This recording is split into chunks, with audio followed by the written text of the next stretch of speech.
Kelly's new legal counsel, Jennifer Bonjean herself. Counselor, happy to have you on the show. Welcome. Thank you for having me, Odie.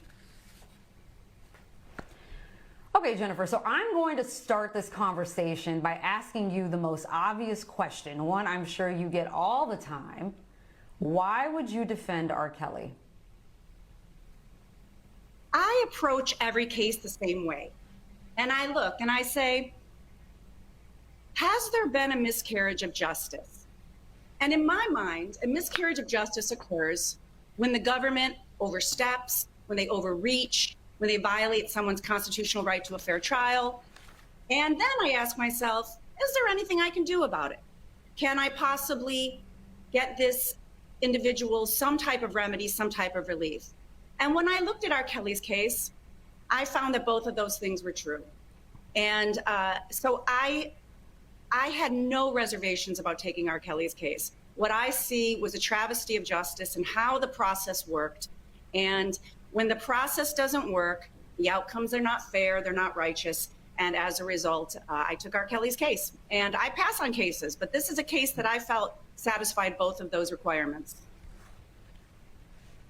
And that's because you think that the government abused the RICO statute in order to get around issues of statute of limitations, right? And so for people who may think I'm talking legalese here, there were accusations for decades against R. Kelly. Those accusations, cases, whatever it may be, were old, and so they couldn't be tried in a court of law. But to get around that, prosecutors used this statute, the RICO, which most people would associate with like big drug lords, to get around that in order to get R. Kelly on these charges. That's what you're talking about when you're talking about a miscarriage of justice, correct? I mean, it's more than that. First of all, the government could have charged R. Kelly along many years ago, many times over, with whatever crimes they believe that he committed. Now, they didn't do that many times. We know there was a case back in I think in the mid-aughts out of Cook County, and he was found not guilty of that case. But the government could have brought charges, and they chose not to for whatever reasons. And now they have brought charges against him under the RICO, which, yes, was designed to get at criminal enterprises, mafia, large drug operations run by gangs. And they are doing that, yes, to plead around the statute of limitations. But even more problematic in my mind is they use this statute in order to overwhelm the jury with other crimes evidence or other bad act evidence. It doesn't even have to be another crime. So really what they're doing is putting someone's life on trial. And that ends up being not really a fair fight. It's one thing to defend against a specific charge, that is fair. But when you bring in these crimes, these alleged crimes under the RICO Act, you're really putting someone in a position where they have to defend 30 years of their entire life. And that, I think, is not a fair fight, because it doesn't give, you don't have fair notice on what they're coming at you with. There's allegations that date back 30 years. And there are sometimes it's very difficult for particularly high profile people, 30 years. Oh, do I even know this person? Where was I? How can I defend against that? So it's not a fair fight. And then they brought claims under the Mann Act. And the Mann Act has been historically problematic, and it was no less problematic in this case as well.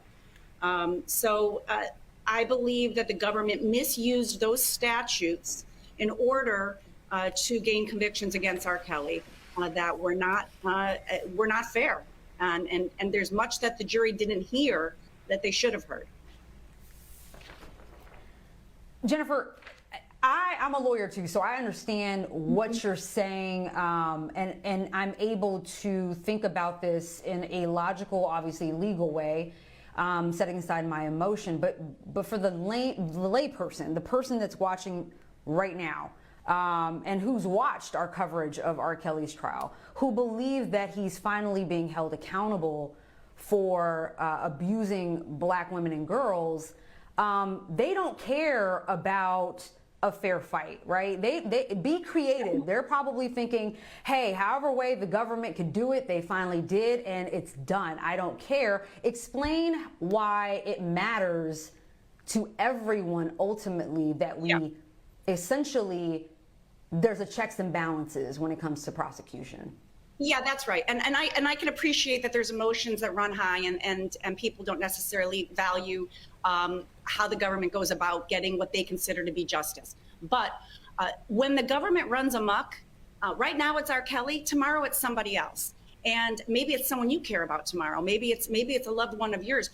To keep the government honest and to keep them in check, the system has to work for all of us, the R.Kellys of the world, the Bill Cosbys of the world, and then people that we don't even know. And so my job is to make sure the government does it the fair way. And if they didn't do it fair, it just doesn't count.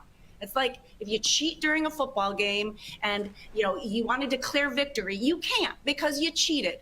And it is my job to hold the government responsible and to hold their feet to the fire. And I believe that that was not done. It hasn't been done, but we're hoping to do it.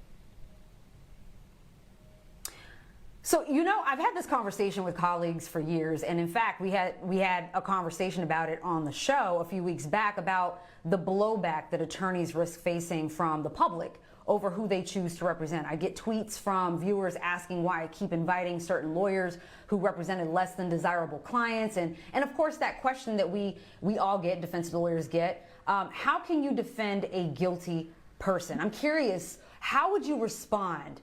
What would be your response to that question?